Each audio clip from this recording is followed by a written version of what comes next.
Ayun, yung pagiging ano niya, makatao at down to earth. Wala siyang pinipiling taong tulungan.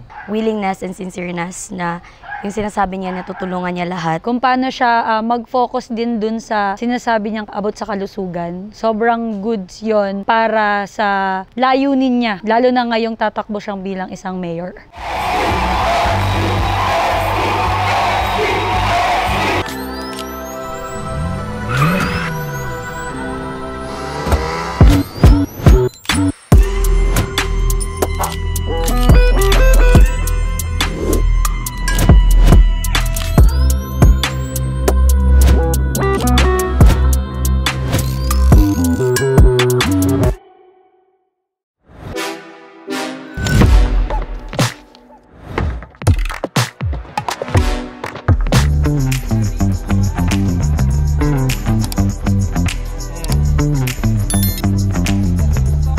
Para sa akin, yung katangian na meron si Sam Versosa is yung kanya talagang willingness and sincereness na yung sinasabi niya na tutulungan niya lahat. Nakikita ko talaga yon sa actions niya. Sa mga lahat talagang nakikita ko sa kanya.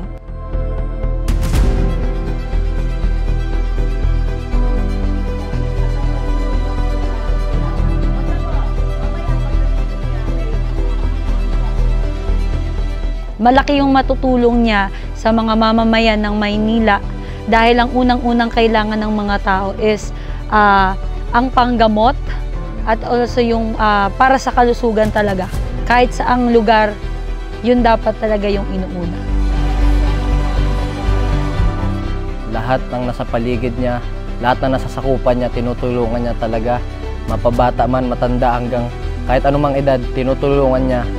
Yun yung na-appreciate ko kay SB talaga, na bukas yung loob niya, yung puso niya tumulong sa tao nang walang hinihinging kapalit. Dahil yun yung isa sa mga qualities na hinahanap natin sa isang leader na Maynila.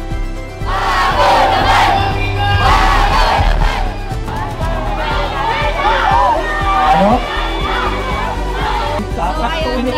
Talagang may pagbabago talaga kay Maynila. Kung Senator SB na po ang maungkulong sa Maynila. Saludong-saludo po kay Dr. SB. Ang dami niya natulungan at deserve niya maging mayor.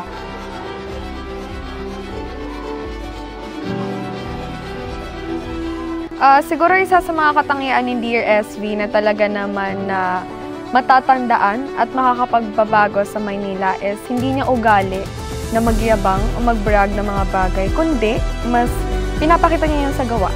Bago pa man siya mapunta sa TV, bago pa siya ma-feature na kung saan-saang magazine o kahit ano pang interview na may media, is ginagawa at gagawin niya pa rin yung mga bagay. For example, yung pagtulong niya sa kung saan man. And siguro isa yun sa mga katangian na talaga nahahangaan natin sa layo ng narating niya sa buhay, sa dami niya na nagawa sa buhay niya, is sobrang humble niya pa din. At yun, hindi lang puro salita, gumagawa din si Dear SB. At ang pagtulong naman wala yung sa yaman o wala sa hirap. Feeling ko yung magpapabago ng Maynila because of Dear SB or si Congressman Sam Versosa.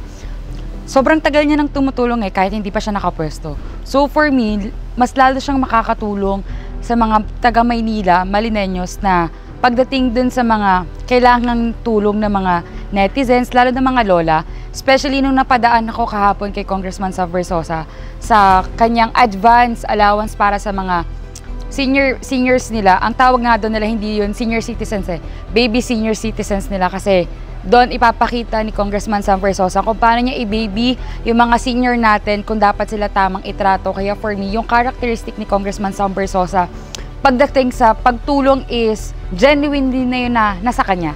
So parang sa akin, hindi siya mahihirapan na maipakita kung ano po yung kaya niyang gawin. Kasi yung hindi pa nga siya nakapwesto is grabe na yung ginagawa niyang pagtulong sa mga kapwa nating Pilipino. Lalo na paano pa kaya pag nakaupo na siya.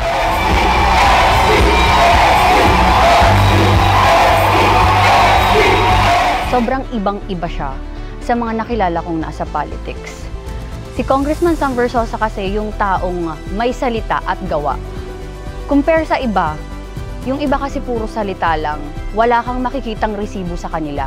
Pero kay Congressman Sam Versosa, makikita mo sa kanya yung resibo, makikita nyo sa account niya kung gaano karaming tao ang natulungan niya, kung gaano karaming tao ang napakisamahan niya. At may mga nabago siyang buhay. Ang maganda ko kay Congressman Sam Versosa, hindi lang siya basta-basta tumutulong. Talagang nagbibigay din siya ng negosyo dahil nga siya ay isang negosyante. Parang gusto niya lahat ng tao maging katulad niya na maging bihasa sa negosyo.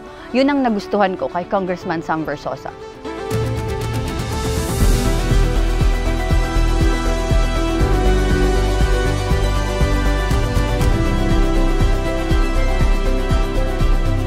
Ano yung katangian ni Sam Versosa na makakapabago sa Maynila ay kanyang kabutihang puso, kanyang pagiging matulungin sa kapwa. Ayun, willing siyang tumulong ng kusa galing mismo sa kanyang bulsa upang tulungan ang mga nangangailangan. And yan ang dapat natin na iboto na magiging mayor. Excited ako sa sinabi ni na may mga babaguhin siya kagaya ng yung mga senior citizens, tutulungan niya. Lahat ng tao wala siyang pipili, pati yung mga nag-school, tutulungan niya.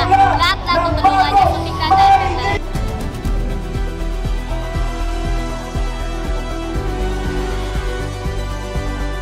Para sa akin is sobrang bait niya and lalo na bukal na loob ang pagtulong niya sa kapwa Pilipino. Lalo na mas iniisip niya yung kapakanan ng mga nangangailangan at lalo na yung mga taga Manila. Ang pagtulong ni Sir Sam Versosa lalo na sa mga taga Manila is galing talaga sa puso niya. And hindi lang para sa sarili niya, mas iniisip niya ang mga taong Pilipino, lalo na yung mga taga Manila.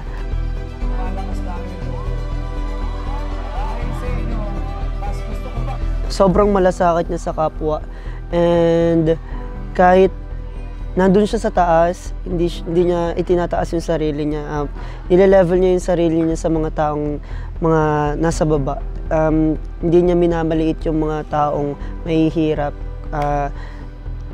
Tinutulungan pa niya ito na umangat din sila and maranasan din nila yung buhay na meron si Dear SB kasi naikwento ni Dear SB na galing din siya doon. And syempre, nagustuhan ko yung sinabi din ni Dear SB na tutulungan ko kayong tulungan yung mga sarili ninyo. And ayun, doon sa part 10, sobrang natouch ako kasi bihira yung mga tao na may hangarin na ganun.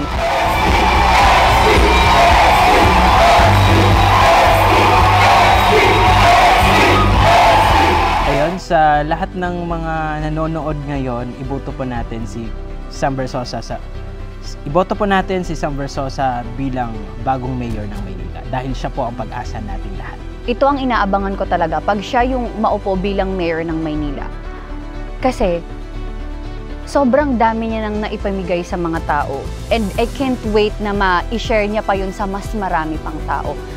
Ang katangian din na nagustuhan ko sa kanya ay hindi lang siya basta-basta natulong sa mga taong nangangailangan ng tulong. Lagi niyang nilalagay yung sarili niya sa sitwasyon ng taong tinutulungan niya. Mapapanood niyo yun sa lahat ng video niya. Talagang makikita mo siya na nagbabasurero, nangingisda, namamangka, tumatawid sa ilog. Talagang lagi niyang nilalagay yung sitwasyon niya sa mga taong natutulungan niya. At yun ang nagustuhan ko sa kanya kasi doon mo makikita na napaka-genuine at napaka-pure niya.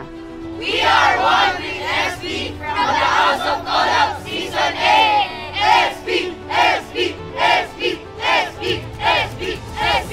Hey you guys, it's me, Gomez Asai, and of course, shout out kay Jan Matthew Capistrano and kay Ronil Brisim. Comment down below your favorite content creators para ma-shout out sa susunod na video. Please like, comment, and share, and of course, mag-subscribe kayo sa The House of Collab. Click the notification bell para maging updated kayo sa ating mga susunod na episode dito sa The House of Collab Season 8.